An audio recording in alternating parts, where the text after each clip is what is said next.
যারা যারা বলে ভাইয়া S20 1100 টাকা দিয়ে পাওয়া যায়, 1200 টাকা দিয়ে পাওয়া যায়, ঠিক আছে, আজকে একটা ইম্পর্টেন্ট কথা বলবো কিভাবে আপনি 1200 টাকা দিয়ে পাবেন। চলেন দেখেন, এটা কিন্তু 900 দেরাম, S20 900 দেরাম। দেখেন কি কি চেঞ্জ হয়েছে।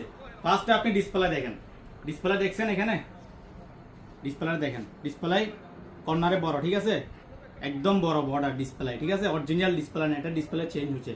এটা আপনি ডিসপ্লে পেয়ে যাবেন বাজারে কত, 200 দিরহাম দিয়ে, 200 দিরহাম 300 দিরহাম, এটাই ডিসপ্লেটার প্রাইস।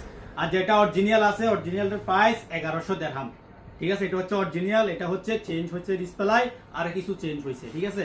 আর এটা হচ্ছে আপনার কি দেখেন, ব্যাক পার্ট চেঞ্জ হয়েছে, ব্যাক পার্ট চেঞ্জ হয়েছে, দেখছেন, এটা ব্যাক পার্ট অরিজিনাল না, ব্যাক পার্ট যদি অরিজিনাল থাকে এখানে অরিজিনাল আইমিএ শিল থাকবে, ঠিক আছে। আর এটা দেখেন অরিজিনাল ব্যাক পার্ট দেখেন, দেখছেন জিলিক করতেছে, দেখছেন।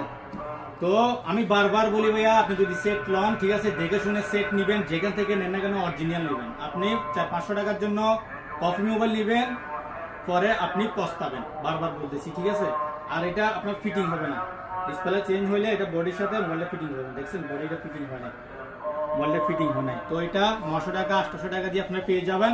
আর যদি অরিজিনাল নিতে যান, সেম 1800 টাকা 1700 টাকা বাজেট করতে হবে আপনাকে অরিজিনাল। এখন আপনি চুজ করেন কোনটা নেবেন। আসসালামু আলাইকুম।